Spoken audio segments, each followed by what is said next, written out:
Hello class 9 students, welcome back to another session of social science, and in this session we will be continuing with the topic that we have started in the first session.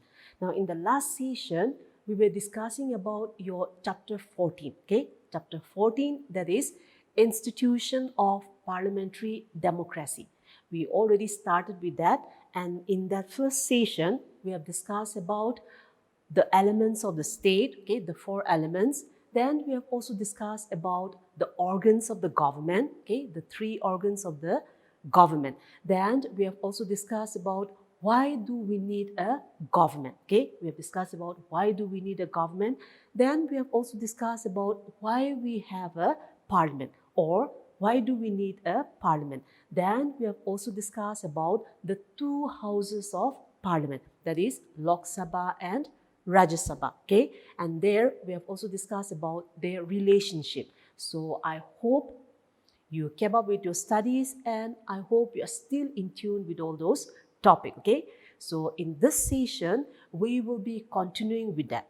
So now we will be discussing about the functions of parliament, What does the parliament do? Because we have discussed, that the parliament is very, very important, isn't it? The parliament is very important because the parliament has the final authority. That means whatever the parliament says, if the parliament has passed a bill, then that is final. Or whatever the parliament says, that is taken as the final authority, So that is why the parliament is considered very, very important, Now, talking about this function, you can turn to your page, your textbook, page 196. There it is written clearly, It is written clearly. There, the first one is, it legislate, The parliament, it legislate on the matters that falls within the center list. Now, I hope you still remember what we meant by list, We have discussed about that in the previous classes, but in order to make you understand again, let's go through that, We all know that we have three lists, The government, it has three lists, Now, list means, in other words, it is also called as the powers, So the government has three lists. One is called as the center, The center. Then we have the state list. And the last one, we call it as the concurrent list. So these are the three lists, which is there in the government. So the first one is, we call it as the center or the central, or in other words, it can also be called as union, So when we say center list or central list or union list, we are talking about those powers which are there under the central government, And those powers or subjects which are here in the center list, only the central government can perform. Got it? The state cannot come and perform those subjects which are under the center list. Only the central government can perform, So those are called as the central list. Then coming to the state list, State list also there are some subjects, Now those subjects, only the state government can perform. The central government, they cannot come and perform those subjects which are there under the state list, It is equally divided. So state list means only the state can perform. Central list means only the central government can perform, Now coming to the third one. The third one, we call it as the concurrent list. Now in this concurrent list, there are again some subjects, Some subjects are there. We have 47 subjects in the concurrent list. And in this subject, both the center and the state can come and perform. Got it? The center list, only the state can perform. The state list, only the state government can perform. But regarding this third one, that is the concurrent list, both the central and the state can come and take charge of it. That is, they can take the subjects, any subjects that are there under the concurrent, Now, in case there is a conflict, between the center and the state, Then conflict means, I'm talking about, let's say for example, okay, both the center and the state, they want to take up education, okay. Education is there under the concurrent list, and the state government also, they want to take up that. The central also, they want to take up that. So what can happen is, there is going to be a clash, okay. And if there is a conflict, or if a conflict arises, then what will happen is, the matters will be taken to the court, okay. The court will decide the matter, okay. And every time the court will favor the central government, because central government is considered more powerful than the state, okay. So the central government will be given preference. So that is called as the list, okay. So here the first function of the parliament is, the parliament, it legislates on the powers that are there under the central list. So all those powers which are there, all those subjects which are there under the central list, the parliament, they take charge of it, okay. The parliament, they take charge of that list. So that is the first function of the parliament, okay. Then the second one is the parliament, okay. The parliament, the function of the parliament is, it discusses about the income and expenditure of the country. Income and expenditure of the country or of the government, okay. How much money the government can use within that year or within that 5 years plan or whatever it is, okay. Everything will be decided by the parliament, okay. As I've said before, the government cannot use even a single paise without the permission of the parliament, okay. So the second function of the parliament is, it discusses on the income and expenditure of the government or of the country, okay. So that is to do with the function. Then another function, that is the third function, is, it's written there in your textbook again, okay. The parliament, they again have the power, okay. They have the power to amend the constitution, okay. Amend the constitution. Amend or amendment means the changes that are made in the constitution, those are called as amendment, okay. So only the parliament can amend the constitution. That is, if there is a mistake or if the government wants to change something in the constitution, then that can be done only by the parliament, okay. So the parliament, it can make amendment in the constitution, okay. Then another function will be, okay, we have the fourth one is the parliament. The parliament, they also have the power, okay. The parliament, they have the power to impeach the president, plus also they can also impeach the judges of the High and the Supreme Court. The judges of the High Court and the Supreme Court, they can also be impeached by the parliament, okay. Impeach or impeachment means where the government, the parliament, they will be asking the president. If the parliament is trying to impeach the president, that means the parliament, they will be asking the president to give up his position, okay. That means the president will have to give up his presidentship. So that is called as impeachment, okay. So the function is, the parliament, it has the power to impeach the president of India plus the judges of the High Court and the Supreme Court, okay. Then another function will be the parliament, okay. The parliament, it approves the proclamation made by the president during the emergency, that is during the period of emergency, okay. The parliament, they have to approve the proclamation made by the president. Now here, when we talk about emergency, it can be emergency or another simple one would be, we call it as the president's rule, which we have discussed in your previous chapter, okay. Now when we say president's rule, here what happened is, if a government, if the governor of a state, okay, for example, let's take Nagaland, okay.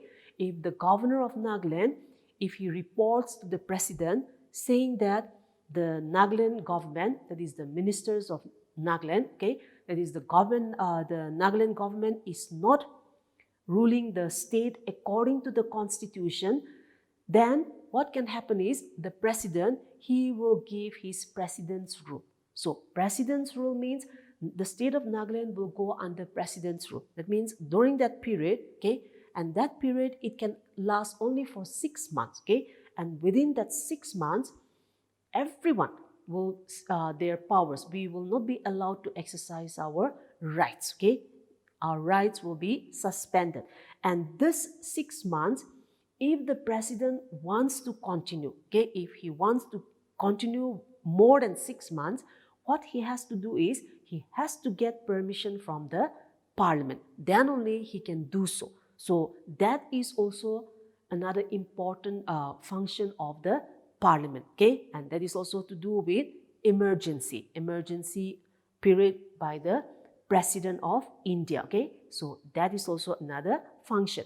Then the next one will be the parliament also, they exercise control over the executive. That means the parliament, they have control over the ministers, the prime ministers, okay. The prime ministers and his ministers, they are under the control of the parliament. So that is what we meant by the parliament, they exercise control over the executive. So that means executive means we are talking about the ministers, the bureaucrats and so on. So all those are under the control of the parliament, okay. Then another function will be the two houses. We have already discussed that the Indian parliament, we have two houses, Lok Sabha and Rajya Sabha. And the members of these two houses, okay, that is Lok Sabha and Rajya Sabha, they elect the Vice President of India, okay. The Vice President of India is elected by the two houses of parliament. So that is also another important function of the parliament, okay. Then the last one is the parliament, it has the power, okay. The parliament has the power to create a new state. That means to make a new state. Right now we have 29 states, right? But if the parliament feels that we need more, okay? If the parliament feels that we need to go for 30 states, then they also have the power. They can do so, okay? So the parliament, they have the power to create a new state, or they even have the power to change, okay? It's written clearly in your textbook, right? They can have to create a new state or alter the name and boundary of an existing state. So they can even create a new state, or they can even change the name of a state, okay? So they have the power. So those are the functions of the parliament. So it legislates on they look after the central list, okay? Then they have the power to impeach the president, then the judges of the High and the Supreme Court, okay? Then it has control over the executive. Then they do the work of the income and expenditure of the country, how much money the government is supposed to use, okay?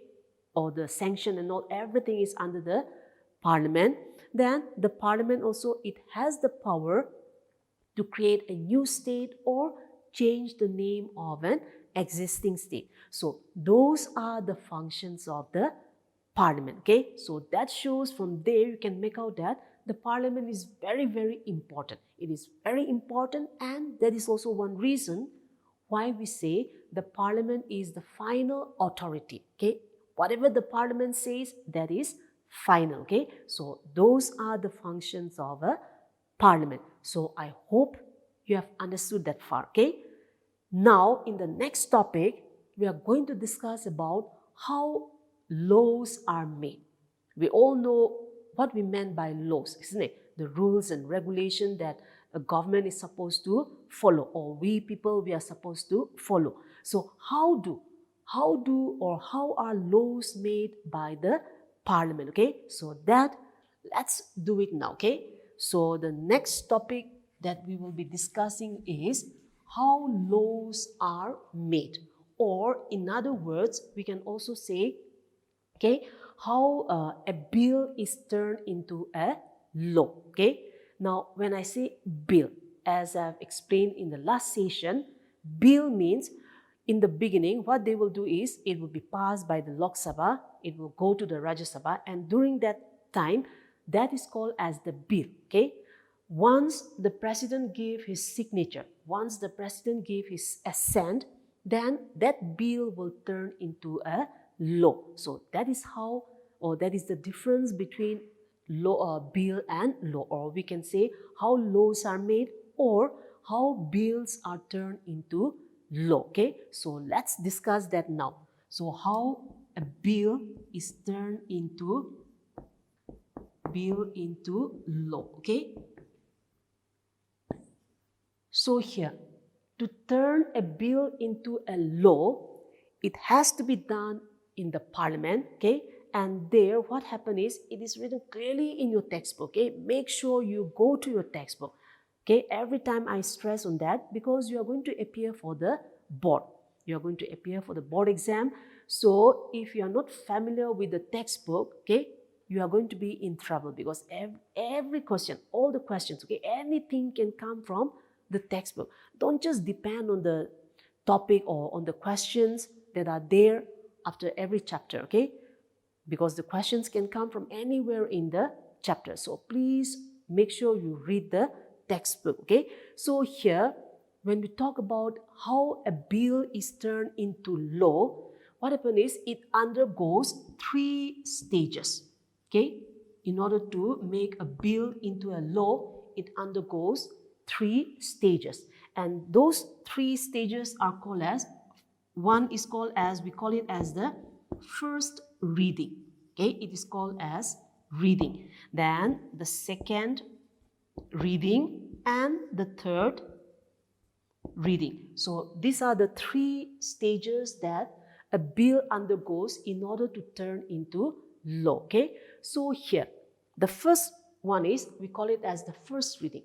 Now in the first reading, what will happen is the parliament session will be going on. Let's take example for, let's say, the Lok Sabha. Okay, so the Lok Sabha, the session is going on. So what will happen here is the one of the members, okay, one of the members of the Lok Sabha, he will rise up and say, "Sir, I present the bill." Okay, it is written clearly in your textbook. You turn to page 197.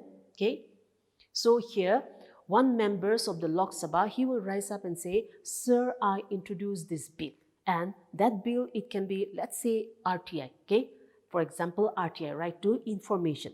So the Lok Sabha, they want to introduce this right to information, RTI. So when the meeting, the session of the Lok Sabha is going on, a member of the Lok Sabha, he will rise up and he will address to the speaker and he will say, "Sir, I introduce the bill." So the first reading is, we call it as the introduction. Okay, the first reading is to do with introduction. So the bill is now introduced in the house. Okay, so the one member of the Lok Sabha, he will rise up and say, "Sir, I introduce the bill." So that is to do with that. Then in the second reading, what they will do is, the second reading, this is very, very important, okay? Because here they will be discussed. We can take it as discussion, okay? They will discuss about the bill. So, for example, we have said we are going to go with RTI. So RTI has been introduced in the first reading. Now in the second reading, the members, they will discuss about the pros and cons, that is the good and bad, okay? The benefits or the merits and demerits. What will the Indian people get by the introduction of this bill, or what will be the defect? So all this, they will discuss it in the second reading, okay? So the second reading is called as the discussion. So here they will discuss about the bill, whether it will be good for the people or not. So everything will be discussed. Then coming to the third reading. In the third reading, what they will do is, we call it as voted. They will try to take a vote on it, okay? So in the third reading, voting will take place. Voting means how many members of the Lok Sabha are willing to go with that bill, or how many of them are against it. So what they will do is, they will vote on it, okay? And after voting on it, if majority of the members favors it, then what they will do is, they will send it to the Rajya Sabha. Okay, they will send it to Rajya Sabha, and in Rajya Sabha also the same thing will take place. Okay, in Rajya Sabha also they will go for the first reading, that is the introduction. Then they will go for the second reading, which is to do with discussion. Okay, they will discuss about it again, and in the third reading they will again vote on it. So after voting on it, again here also, if the Rajya Sabha feels, okay, for example, the Rajya Sabha, they feel that it is not going to be good for the people. So what they can do is they can send it back to the Lok Sabha. Okay, but as we have discussed before, Lok Sabha is considered more powerful than Rajya Sabha.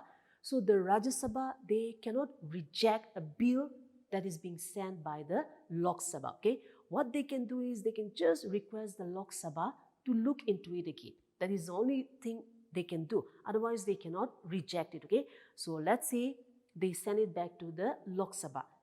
The Lok Sabha also, they went through it again, they send it back to Rajya Sabha.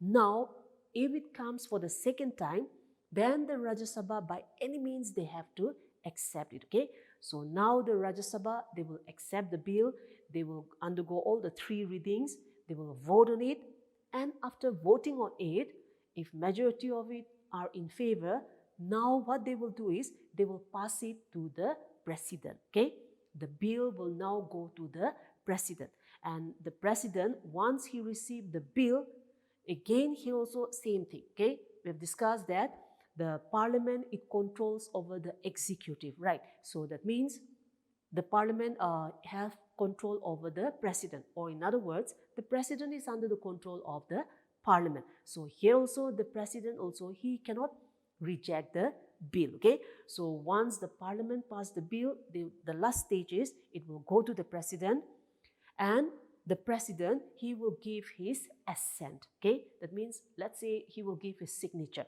in saying that he has accepted it. So once the president gives his signature to the bill, then this bill will now become a law. So this is how laws are made in the parliament. Okay, it undergoes three readings. First reading, we call it as the introduction, where they will introduce the bill.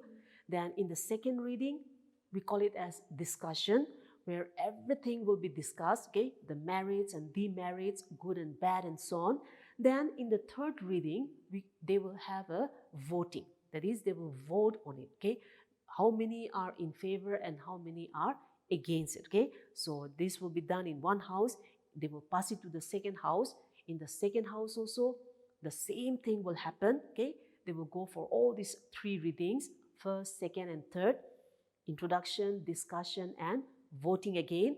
And after they have passed it, they will send it to the president.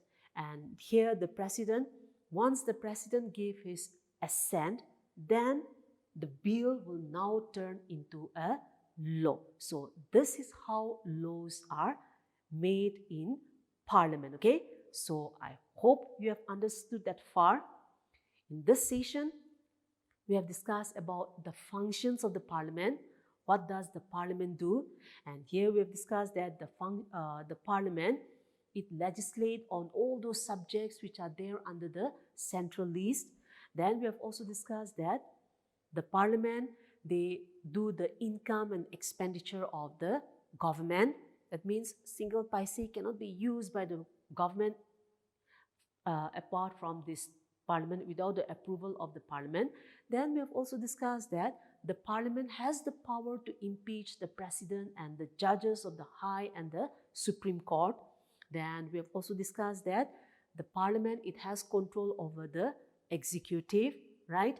Then we have also discussed that the parliament, they can create a new state, or they can even change the name of a state. Then we have also discussed that it is the parliament who can make changes in the constitution. Changes means we call it as amendment, right? So those are the functions which we have discussed. Then we have also discussed about how a bill is turned into a law.